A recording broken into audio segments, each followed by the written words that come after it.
Hello नमस्कार साथियों, ज्ञान विद हिमालय यूट्यूब चैनल में आप सभी का स्वागत है। आज का टॉपिक है भाग 2 नागरिकता। नागरिकता पूछा जाए किस आर्टिकल से किस आर्टिकल तक है, तो नागरिकता जो है 5 से 11 तक अनुच्छेदों में समझाया गया है। तो आज की क्लास को प्रारंभ करते हैं। तो पूछा जाए कि नागरिकता कितने प्रकार की होती है।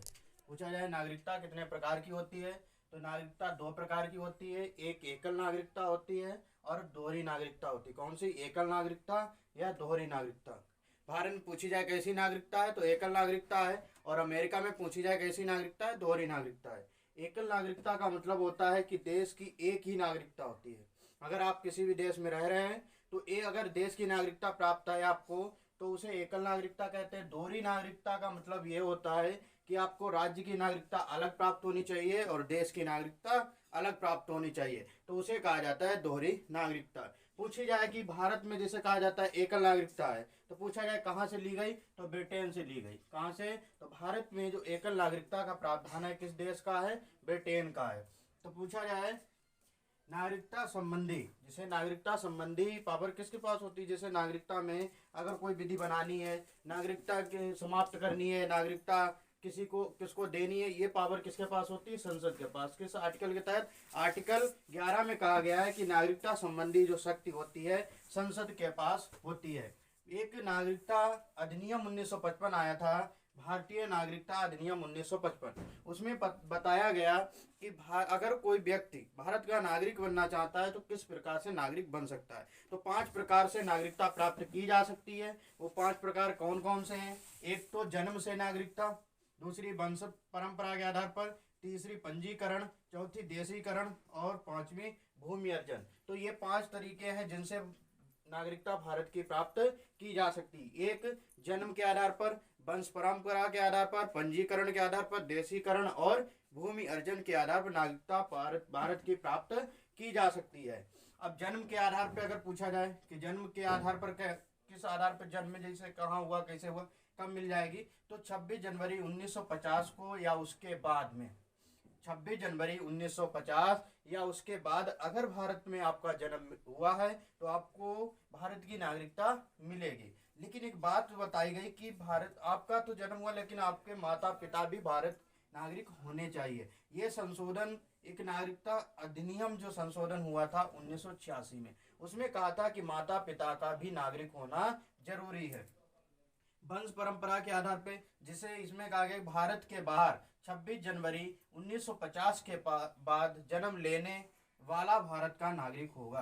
कहने का मतलब यह है कि अगर आपका जन्म 26 जनवरी के बाद कहीं विदेश में हुआ है, लेकिन एक शर्त है कि उसमें माता या पिता क्या होने चाहिए? भारत के नागरिक होने चाहिए, तो आपको भारत का नागरिक या भारत की नागरिकता प्राप्त होती है। तीसरा है पंजीकरण के आधार पर। पंजीकरण जैसे आवेदन करने के 6 माह पहले, कहने का मतलब है कि आवेदन करना चाहते हैं, भारत की नागरिकता प्राप्त करना चाहते हैं, तो उससे पहले 6 माह पहले आप भारत में रह रहे हों। और दूसरी शर्त है, लेकिन जो अब वर्तमान में विधि बनाई गई है कि 6 वर्ष होना चाहिए।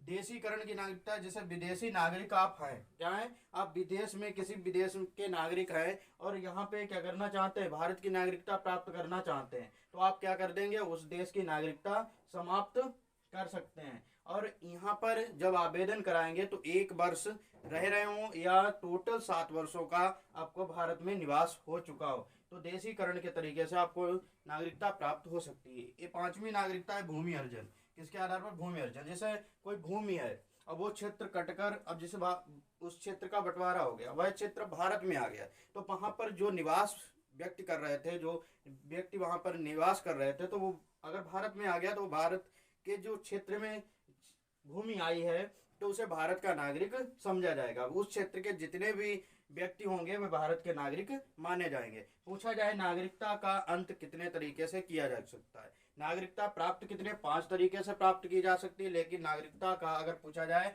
कि अंत कितने तरीके से किया जा सकता है, 3 तरीके से नागरिकता। पहली है कि किसी अन्य देश की नागरिकता प्राप्त करना। अगर आपने क्या किया कि किसी देश की नागरिकता प्राप्त कर ली है तो भारत की नागरिकता क्या कर दी जाएगी? भारत की नागरिकता से आपको वंचित कर दिया जाएगा। दूसरा पॉइंट यह है कि नागरिकता का परित्याग। दूसरा पॉइंट यह है नागरिकता का परित्याग, जिससे मतलब कहने का मतलब कि आपने स्वयं अपने आप नागरिकता त्याग दी है। तीसरा पॉइंट है कि सरकार द्वारा वंचित वंचित कर देना। सरकार के द्वारा वंचित कब किया जा सकता है? जैसे आपने क्या, कोई युद्ध चल रहा है और विरोधियों का आपने साथ दिया, ये संविधान का अतिक्रमण, संविधान के नियमों का उल्लंघन किया। इस तरीके के जब कार्य किए जाते हैं, सरकार द्वारा क्या कर दिया जाएगा, आपको वंचित कर दिया जाता है। अब पूछा है कि जो नागरिकता है उसमें कौन कौन से आर्टिकल बताए गए, तो आर्टिकल 5 से 11 तक जो बताए गए हैं वे नागरिकता से संबंधित है।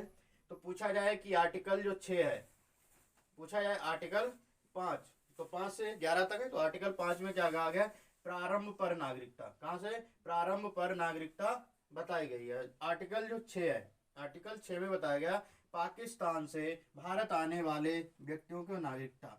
अब कहने का मतलब है कि जो पाकिस्तान में रह रहे हैं, अगर वो भारत आते हैं तो उन्हें भारत का नागरिक समझा जाएगा, लेकिन उनके वंशज क्या होने चाहिए, वंशज का जन्म भारत में हुआ हो, तब उसे भारत का नागरिक मान लिया जाएगा। आर्टिकल 7 में बताया गया कि पाक से 19 जुलाई 1948 के पश्चात भारत आया तो वह भारत का नागरिक समझा जाएगा।